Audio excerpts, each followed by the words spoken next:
On her wedding day, her dog blocked her path. Then she discovered the heartbreaking reason. Sarah Matthews stood before the full-length mirror in her childhood bedroom, barely recognizing the woman staring back at her. The ivory wedding dress she dreamed of since she was a little girl hugged her figure perfectly, and her auburn hair was elegantly styled in loose waves beneath her veil. Everything was perfect, exactly as she'd planned for the past 18 months. Well, almost everything. Her beloved German shepherd, Max, lay at her feet, his chin resting on his paws, amber eyes watching her every move with an intensity that seemed different from his usual protective gaze. At 13 years old, he'd been her constant companion through high school, college, and now into her adult life. She'd rescued him when he was just a scraggly 8-month-old pup from the local shelter in their small Connecticut town, and he'd rescued her right back in more ways than she could count. "What do you think, buddy?" Sarah turned slightly, admiring how the lace detail caught the morning light streaming through her bedroom window. "Is Michael a keeper?" At the mention of her fiancé's name, Max's ears twitched, but he remained unusually still. Typically, he'd bound to his feet at any mention of Michael, whom he'd grown to love over the past 3 years. Today, though, something was off. Sarah's mother, Elizabeth, poked her head into the room. "Sweetheart, the makeup artist is here. Are you ready?" "Coming, Mom." Sarah gave herself one last look in the mirror, then reached down to scratch behind Max's ears. "Come on, boy. Let's go make me a bride." Max stood slowly, his joints creaking slightly with age. Sarah felt a familiar pang in her heart. He wasn't the sprightly young dog he used to be, but he was still her best friend. She'd insisted he be part of the wedding ceremony, much to her mother's initial protests. Michael, understanding how much Max meant to her, had readily agreed. They'd even gotten him a special collar with a tiny bow tie for the occasion. The next 2 hours passed in a whirlwind of activity. The house filled with bridesmaids in pale blue dresses, the excited chatter of hair and makeup artists, and the clicking of Sarah's mother's heels as she coordinated with the wedding planner. Through it all, Max stayed close to Sarah, more subdued than usual. "Is he feeling okay?" Jenny, Sarah's maid of honor and best friend since middle school, asked as they prepared to leave for the church. "He seems a little off today." Sarah frowned slightly, reaching down to run her hand along Max's back. "I think he's just picking up on all the excitement. You know how sensitive he can be." But deep down, she knew it was more than that. Max had been different for the past few days, eating less, moving more slowly, spending more time sleeping. She'd meant to take him to the vet, but with the last-minute wedding preparations, "We should get going," Elizabeth announced, checking her watch. "The photographer wants to get some shots before the ceremony, and traffic might be heavy." Sarah nodded, gathering her skirts. "Come on, Max, time to go." The drive to the historic St. Patrick's Church was short, but Sarah's stomach was in knots the entire way. Not from wedding jitters, she had no doubts about Michael, but from worry about Max. He'd been unusually clingy during the car ride, resting his head on her lap despite usually being well-behaved in the car. They arrived at the church with an hour to spare before the ceremony. The photographer was already setting up in the church garden, taking advantage of the perfect late September weather. Golden sunlight filtered through the changing leaves, creating a magical atmosphere that was exactly what Sarah had hoped for. "Let's get some shots of the bride alone first," the photographer suggested, positioning Sarah near a beautiful old oak tree. "Then we'll bring in the wedding party." Max, who had been sitting quietly beside Sarah's father, suddenly got to his feet. Before anyone could react, he walked over to Sarah and planted himself firmly in front of her, blocking the photographer's view. "Max, move aside, buddy," Sarah said gently, trying to guide him away, but Max wouldn't budge. He wasn't growling or showing any signs of aggression. He simply stood there, his body pressed against her legs, looking up at her with those soulful eyes. "Max, come here, boy," Sarah's father called, patting his leg. "Nothing. Maybe he needs to go for a walk?" Jenny suggested, reaching for his leash. But when Jenny approached, Max only pressed closer to Sarah, nearly causing her to lose her balance. "Max, what's wrong?" Sarah knelt down, wedding dress and all, to look into his eyes. That's when she noticed something she hadn't before. His breathing was slightly labored, and there was a tremor in his legs that hadn't been there earlier. "Sarah, we need to get these photos done," her mother said, a note of frustration creeping into her voice. "The guests will be arriving soon." But Sarah barely heard her. She was focused entirely on Max, who had now laid his head on her shoulder. Something he did when he wasn't feeling well and needed comfort. His body was warm, too warm, against hers. "Something's wrong," Sarah said, her voice cracking. "He's not okay." Jenny knelt beside them, placing a gentle hand on Max's side. "His heart is racing." Sarah's father stepped closer, concern etched on his face. "Should we call the vet?" "But the wedding," Elizabeth began, then fell silent at the look on her daughter's face. Sarah was already pulling out her phone, dialing Dr. Peterson, who had been Max's vet since she'd first adopted him. Her hands shook as she pressed the phone to her ear. "Dr. Peterson's emergency line, this is Kate speaking." "Kate, it's Sarah Matthews. Something's wrong with Max. He's having trouble breathing, his heart is racing, and he's acting very strange. Please, I need help." There was a pause on the other end. "Sarah, aren't you getting married today?" "Yes, but," Sarah's voice caught. "Please, bring him in right away. Dr. Peterson is here doing paperwork. He'll see Max immediately." Sarah looked up at the small crowd gathered around her. Her parents, Jenny, the photographer, the wedding planner who was now speaking urgently into her headset. Finally, her eyes met her father's. "Dad, go," he said firmly. "I'll call Michael and explain. Jenny can drive you." "But," Sarah Matthews, her father said, using the tone that had always meant business when she was growing up. "That dog has been by your side through everything. Through your first heartbreak, through college finals, through your grandmother's passing. He was there when you met Michael, and he's been there every step of the way. You don't abandon family when they need you." Tears welled in Sarah's eyes as she hugged her father. "Thank you." Everything moved quickly after that. Jenny helped Sarah gather her skirts and led her to her car, while Max followed slowly, still pressing against Sarah's legs whenever possible. Sarah's mother, after a moment's hesitation, jumped into action, announcing she would handle the guests and asking the wedding planner to contact the reception venue. The drive to the veterinary clinic was tense. Sarah sat in the back with Max's head in her lap, her wedding dress spread around them like a cloud. She kept one hand on his chest, monitoring his breathing, while the other stroked his graying muzzle. "Remember when you first got him?" Jenny asked, clearly trying to distract her. "He was such a handful." Despite her worry, Sarah smiled slightly. "He ate my favorite shoes the first week, and my mom's garden gloves, and that awful hat my aunt gave me for Christmas. The one with the plastic fruits on it? He did you a favor there." They arrived at the clinic in record time. Dr. Peterson was waiting at the door, his eyes widening slightly at the sight of Sarah in her wedding dress, but saying nothing as he helped Max inside. The examination seemed to take forever. Sarah paced the small room, her dress rustling with each turn, while Jenny sat quietly in a chair, occasionally checking her phone and updating the others.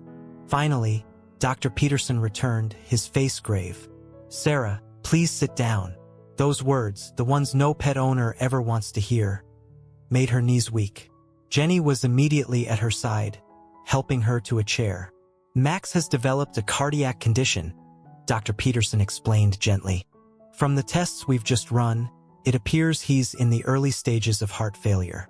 The stress and excitement of today likely exacerbated his symptoms." Sarah felt as though all the air had been sucked from the room. "But he was fine just a few days ago." These conditions can progress rapidly, especially in older dogs. The fact that he's 13, well, he's already exceeded the average lifespan for his breed. He's been trying to tell you something was wrong the only way he knew how. "By not leaving my side," Sarah whispered, understanding dawning. "By blocking me from walking away." Dr. Peterson nodded. Dogs are incredibly intuitive. He knew he needed help, and you're the one he trusts most in the world. What can we do? We can start him on medication right away. It won't cure the condition, but it can help manage the symptoms and make him more comfortable. However, Sarah, he paused, choosing his words carefully. Given his age and the severity of the condition, we're likely looking at months rather than years. Sarah felt the tears she'd been holding back finally spill over. Jenny squeezed her hand tightly. I need to stay with him, Sarah said firmly. Sarah, Jenny began gently. No, you don't understand. When I adopted Max, I made him a promise. I promised him he would never be alone when he needed me. I promised to always be there for him, just like he's always been there for me. She looked down at her wedding dress, then back at Dr. Peterson. Can you start the treatment now? The next hour was a blur of activity. Dr. Peterson administered the first round of medication while explaining the treatment plan in detail. Sarah sat on the floor next to Max's bed, her wedding dress spread around her like a protective cocoon, listening intently and taking notes on her phone. Meanwhile, the outside world continued to spin. Jenny coordinated with Sarah's parents and Michael's family. The guests at the church were informed of a family emergency, and the reception was postponed. And Michael, Sarah's phone buzzed with a text from him. How is he? She'd been so focused on Max that she hadn't even thought about how Michael would react to all this. With trembling fingers, she typed, Not good. Heart failure. I'm so sorry about the wedding. 3 dots appeared immediately. Then, Don't apologize. I'm on my way. 20 minutes later, the clinic door opened, and Michael walked in. Still in his tuxedo, his best man Kevin right behind him. Sarah looked up from her place beside Max. Makeup streaked with tears, hair falling out of its careful arrangement, wedding dress wrinkled beyond repair. I'm so sorry, she began, but Michael was already crossing the room, kneeling beside her on the floor. Hey, he said softly, wiping a tear from her cheek. Remember what I said when I proposed? I said I wanted to marry you because you have the biggest heart of anyone I've ever met. Because you love deeply and without reservation. How could I be angry at you for proving that? Fresh tears spilled down Sarah's cheeks as she leaned into him. But the wedding can wait, Michael said firmly. All those people, the fancy venue, the perfectly planned timeline, none of that matters. What matters is that we're together, all of us. He reached out to scratch behind Max's ears, and the old dog's tail thumped weakly against the floor. Actually, Kevin spoke up from where he stood with Jenny. We might have an idea about that. Jenny nodded enthusiastically. We've been making some calls. The minister said he'd be happy to come here. Your parents are on board. It wouldn't be the wedding you planned, but we could get married here? Sarah looked around the examination room, then down at Max, who was watching her with those same loving eyes that had won her heart 13 years ago. Really? Only if you want to, Michael said. We can also wait, reschedule everything. No, Sarah interrupted, a watery smile spreading across her face. This is perfect. Max has been there for every important moment in our relationship. He was there when we met at the park, there for our first date, there when you proposed. He should be here for this too. And so, 2 hours later, Sarah Matthews married Michael Anderson in the waiting room of Riverside Veterinary Clinic. Her dress was wrinkled, her makeup hastily repaired by Jenny, her hair falling in natural waves around her shoulders. Michael's tuxedo was slightly rumpled from sitting on the floor. Their parents, the minister, Jenny, and Kevin were the only guests. And Max, wearing his bow tie collar and sporting a new 4-port in his leg, lay contentedly at their feet as they exchanged their vows. Dr. Peterson and his staff watched from the doorway, discreetly wiping away tears as the minister pronounced them husband and wife. When Michael kissed the bride, Max managed to lift his head and give a single, quiet woof of approval, making everyone laugh through their tears. That evening, instead of dancing at their reception, Sarah and Michael sat on the floor of their apartment with Max between them, sharing takeout Chinese food while still in their wedding clothes. They took turns feeding him small bites of plain chicken that Dr. Peterson had approved. "You know," Michael said, watching as Max gently took a piece of chicken from Sarah's fingers. "When I first met you two at the park that day, I knew Max was part of the package deal. I just didn't realize he'd end up teaching me so much about love." Sarah looked at her new husband curiously. "What do you mean?" "Well, look at today. You had this perfect wedding planned. Everything exactly the way you dreamed it. But the moment Max needed you, none of that mattered. You didn't even hesitate. That's real love. The kind that doesn't count the cost. That shows up no matter what. The kind I want our marriage to be built on." Sarah leaned over to kiss him, careful not to disturb Max, who had drifted off to sleep between them. "When did you get so wise?" "I learned from the best," Michael smiled, nodding at Max. "He's been showing us how to love unconditionally all along." The months that followed were both precious and difficult. Max had good days and bad days. The medications helped, but they couldn't stop the inevitable progression of his condition. Sarah and Michael adjusted their lives around his needs, taking turns staying home with him when he was too tired to be alone, celebrating the good days with short walks in the park where they'd first met, and comforting him through the harder ones. Through it all, Max maintained his gentle, loving spirit. He still greeted them at the door when they came home, even if he could only wag his tail instead of jumping up. He still insisted on sleeping next to their bed, still begged for treats with those soulful eyes, and still showed his love in countless small ways. On a quiet evening in early spring, almost 6 months after the wedding, Max let them know it was time. He'd had a good day. He'd eaten well, enjoyed some sunshine in the backyard, and even played gently with his favorite toy. But as night fell, he became restless, moving from Sarah to Michael and back again, as if making sure they were both there. They called Dr. Peterson, who came to the house. In their living room, with Max's head cradled in Sarah's lap and Michael's strong hands stroking his back, they said goodbye to the faithful friend who had given them so much. "Thank you," Sarah whispered in Max's ear as he drifted peacefully away. "Thank you for everything. For being my protector, my friend. For leading me to Michael. For teaching us what love really means. And thank you for choosing me all those years ago at the shelter." Later that night, as they looked through photos from their unconventional wedding day, Sarah paused on one that Jenny had captured without them noticing. In it, Sarah and Michael were exchanging their vows, but they weren't looking at each other or the minister. Instead, they were both looking down at Max, who was gazing up at them with pure love in his eyes.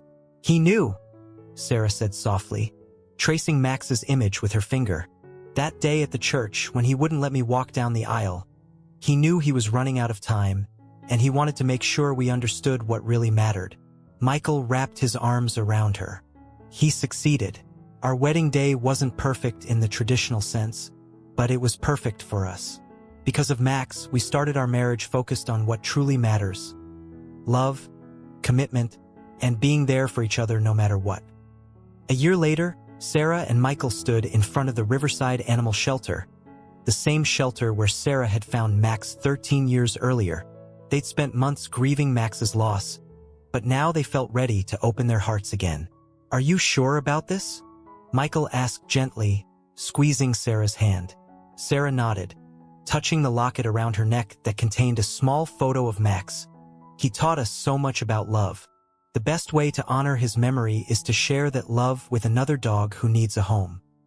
Inside, they were greeted by the familiar sounds and smells of a shelter.